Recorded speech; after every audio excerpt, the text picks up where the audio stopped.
उत्तर प्रदेश की राजधानी लखनऊ से एक बेहद शर्मनाक और क्रूर घटना सामने आई है, जिसने पूरे समाज को झकझोर कर रख दिया है। काकोरी इलाके के शीतला माता मंदिर में एक बीमार दलित बुजुर्ग से न सिर्फ मारपीट की गई, बल्कि उसे पेशाब चाटने पर मजबूर किया गया। ये सुनने में जितना भयानक लगता है, उतना ही दर्दनाक है। इस घटना के पीछे छिपा जातिगत अहंकार और धार्मिक पाखंड है। घटना के सामने आने के बाद सवाल उठने लग गए कि आखिरकार योगी सरकार में जातिवाद और सामाजिक भेदभाव कब खत्म होगा, या धर्म के नाम पर इंसानियत को बार बार इसी तरह रौंदा जाएगा। नमस्कार, मैं हूं चेष्टा नागर और आप देख रहे हैं द हिंदी टॉप। मामला लखनऊ के काकोरी कस्बे का है, जहां 65 साल के दलित बुजुर्ग रामपाल के साथ यहां क्रूर व्यवहार किया गया। रामपाल हजरत साहब इलाके में रहता है और सांस की बीमारी से पीड़ित है। 20 अक्टूबर की रात करीब 8 बजे जब ये घर लौट रहे थे तो थकान और सांस फूलने की वजह से शीतला माता मंदिर के बाहर बैठ गए। बीमारी के कारण उन्हें गलती से पेशाब हो गया, जिसका उन्हें एहसास तक नहीं हुआ। तभी वहां पहुंचा एक व्यक्ति, स्वामीकांत, जो खुद को धर्म का रक्षक और न्याय का ठेकेदार समझता है। स्वामीकांत ने बुजुर्ग पर मंदिर को अपवित्र करने का आरोप लगाया, गालियां दी और जाति सूचक शब्दों का इस्तेमाल किया। लेकिन मामला यहीं खत्म नहीं हुआ। उसने रामपाल को न सिर्फ पीटा, बल्कि मंदिर की शुद्धि के नाम पर उन्हें पेशाब चाटने पर मजबूर कर दिया गया।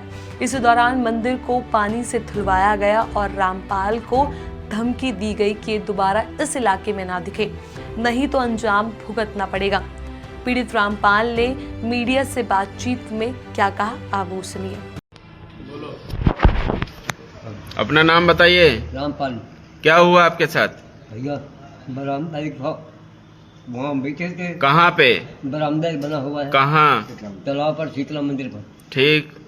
तो हम वहाँ पे बैठे थे, ये निकल गए, कहले का तुमने पेशाब किया? नहीं भैया। किसने पूछा? हमसे पूछा पम्मू। कौन है ये पम्मू? पम्मू ये बनिया ले, बनिया चांदिया ले। अच्छा, पम्मू। इनके पिताजी का क्या नाम? वो तो सूर्याल। शुद्ध। क्या कहा आपसे? हमसे कहा कहीं यहाँ पेशाब किया? हम कहने भैया पेशाब नहीं किया। ठीक। कलम चाटो। तो भैया हम दे मारे, हम चाट दिया। अच्छा। बांग कहले के पानी लाओ। पानी ना दिया। कल लगा मार देंगे ला, तो अभी तुम गिर जाओगे। अच्छा। कल पास से साले पास ही तुम होते हुए यहाँ पर पेशाब कर लिया। और हम कहने भैया पेशाब तो क्या गलती से हो गया? बीमार हो क्या? सांस की बीमारी? तो पेशाब हो गया था क्या? हाँ हो गया होगा। अच्छा, फिर क्या हुआ? ये हम ठीक है, ठीक है, आप बताओ। फिर उसके बाद? इसके बाद फिर कोई सन्नाटा लगा, कोई ना हमारा भतीजा है तो अम्मा पर भतीजा हमारा भतीजा हमारा काला चचा का होगा। हम के भैया इसी बात है, पम्मू हमसे का लेके कब पेशाब को हम के नहीं, तो कल मार देंगे लात, गिर जाओगे अभी। पेशाब भी हो गया रहे मेरे पास, सब झूठा है बताइए। अच्छा, ठीक है, तो धुल जाता ना, मंदिर ही तो था, पेशाब हो गई अगर गलती से तो धुल जाता, तो उसमें मारने की क्या जरूरत? पेशाब चिटवाया आपसे? सही बता रहे हो दादा कि गलत तो नहीं बता रहे हो? देख लो बस। अरे बाप रे। अच्छा ठीक है, चलो। क्या चाहते हो आप? आप क्या चाहते हो? लात बीमारी न है। क्या चाहते हो आप प्रशासन से, योगी जी से क्या चाहते हो? ये का इंसाफ। अब साथ इनका इंसाफ होना चाहिए। अच्छा। नहीं हमको दाब रहेंगे, हम बराबर सामने रखते हैं। ठीक है। तो कहीं न कि हमको यहाँ पे दिखाई न देना। अच्छा, पास ही। अच्छा ठीक। ये सुनकर किसी का भी दिल कांप जाए। एक बीमार दलित बुजुर्ग से इतनी घिनौनी हरकत सिर्फ इसलिए क्योंकि वो दलित जाति से है और गलती से पेशाब हो गया। क्या यही है वो समाज जो सबका साथ, सबका विकास का नारा देता है? अगले दिन यानी 21 अक्टूबर को रामपाल ने अपने परिवार को पूरी बात बताई। परिवार के लोग सुन रह गए।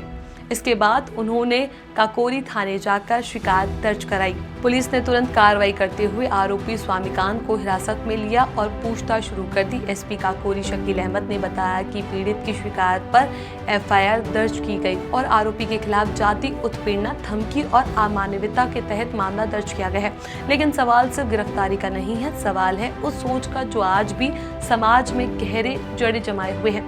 वो सोच जो धर्म के नाम पर इंसानियत को रौंद देती है, वो सोच जो दलित को इंसान नहीं मानती।